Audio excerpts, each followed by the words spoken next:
Depuis le livre désormais célèbre « Les hommes viennent de Mars et les femmes de Vénus », l'idée s'est peu à peu répandue que le cerveau des femmes et des hommes ne serait pas exactement le même.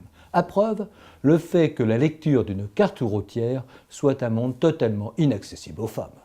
Outre le fait que le GPS a mis fin à ce conflit ancestral et dépassé entre le mari conducteur et la femme copilote, il n'existe guère d'arguments scientifiques en faveur de l'existence de différences qui seraient présentes au niveau des cerveaux dès la naissance.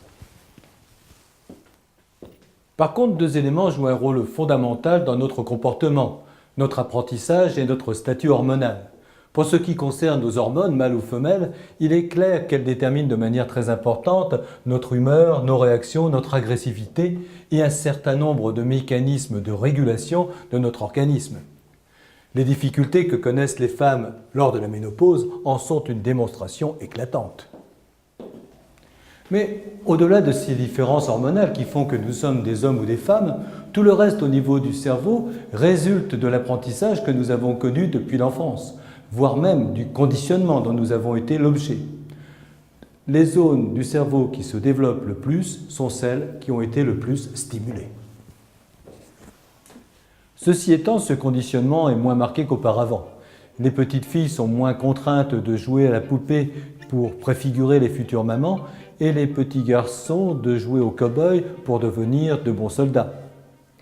Ceci constitue sans doute un des grands progrès de notre société et explique que les clivages filles-garçons soient moins marqués chez les jeunes actuellement qu'il y a 30 ans.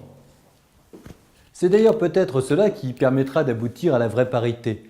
Le fait qu'hommes et femmes aient pu librement choisir leur centre d'intérêt fera que de moins en moins de domaines seront réservés à l'un ou à l'autre, tant dans le domaine professionnel, domestique ou des loisirs.